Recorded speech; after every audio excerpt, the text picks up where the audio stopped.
Alright, so how do you know that you're dating or interacting with an emotionally immature woman? Well, sometimes it's not so obvious the first time you meet her, but over a period of time, after you have been able to observe a couple of the ways she responds to things, you can really start seeing the pattern. The first thing that I would say is the biggest signal that she is emotionally immature is kind of like, well, it's a lot of different things, so we're just going to cover all of them. The first thing is taking note of her flakiness and her lack of follow-through.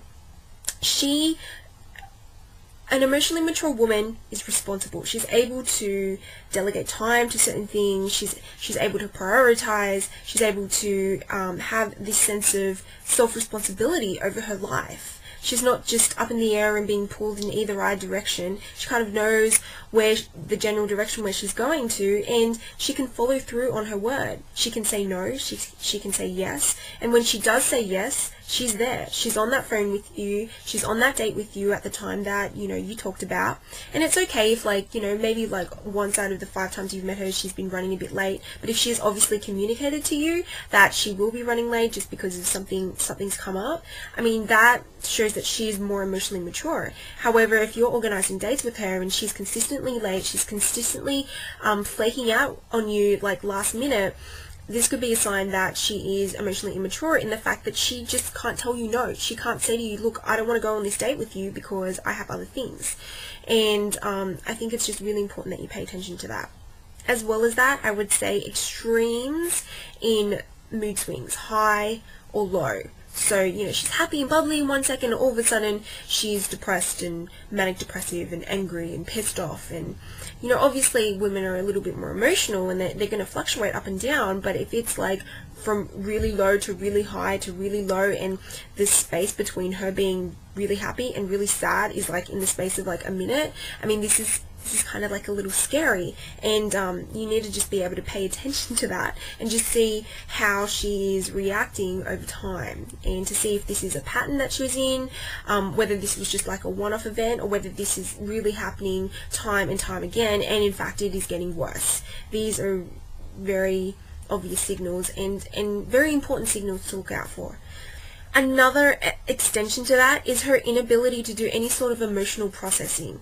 As I talk a lot about in my blogs, women do process a lot more emotions because they're always taking in information from all their relationships, information on how they feel about themselves and their life, and it all goes in, and in that processing they're kind of feeling everything, all these different emotions that they're pulling and absorbing from everyone.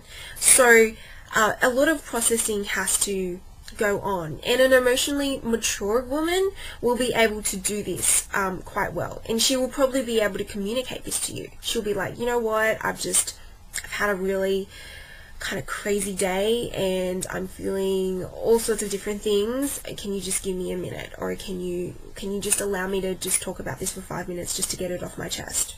She will communicate with you. An emotionally immature woman will kind of just either always be reacting to something happening in her past, always be scared of something that could potentially come in the future, and she can just never really kind of step back from her emotions and really just process them, become aware of them, accept them, and be okay and be able to sit with them. She can't deal with that. She doesn't have the coping skills yet to deal with that. And if she doesn't have those coping skills yet to deal with that, it can be a lot of hard work for you, because she's going to deflect onto you all the time, and it's going to drive you nuts. What I also want to add to that is this idea of her not really having emotional boundaries.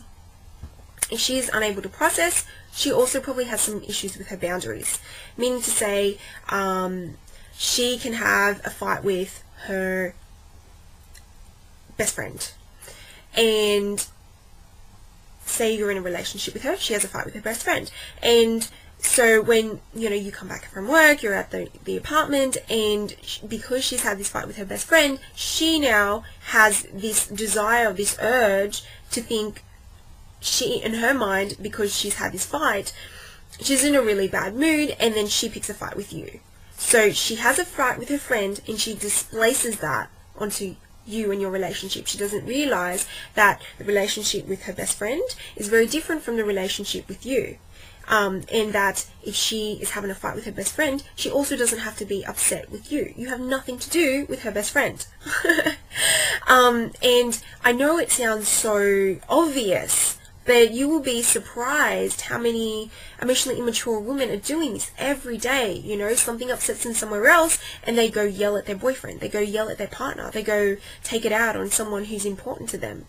And an emotionally mature woman will be able to distinguish between that relationship with her best friend. She can have a fight with her best friend and then go, you know what, this is obviously something I need to work out. She may vent to you, she may just express how she's feeling about that, but she will have no desire to just make you an enemy as well.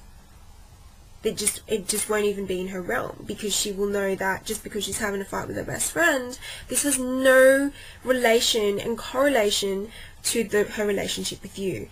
And this is really important for her to be able to cultivate this, because it's going to reduce a lot of that drama, and it's going to reduce a lot of this unwanted energy towards you that you really you had no inputs to do with in a way. I mean, obviously, if you care about a girl, you care about her emotions as well and her feelings, and obviously the better she's feeling about herself, the better she's going to be able to relate to you.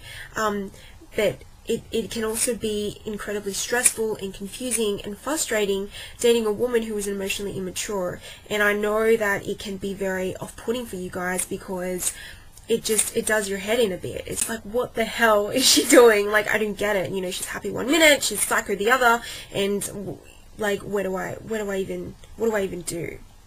So those are kind of like the most obvious signs that a woman is emotionally immature. And coming back to that, you know, I would just say it is your decision. You know, the first thing is that you become aware of what this emotional immaturity looks like, because if you don't even know that, you just might think that all women are like that. And the truth is that there are emotionally immature women and there are emotionally mature women. So, and then once you're aware of that, then you can decide what kind of woman that you want. And then from there, you can also decide, okay, well, what do emotionally mature women look for in a man, and how can I become more of that type of man that emotionally mature women look for? And again, you have all the control. So that was my video for this week, guys. I hope you really enjoyed. Leave your comments, and I will see you again next week. Bye.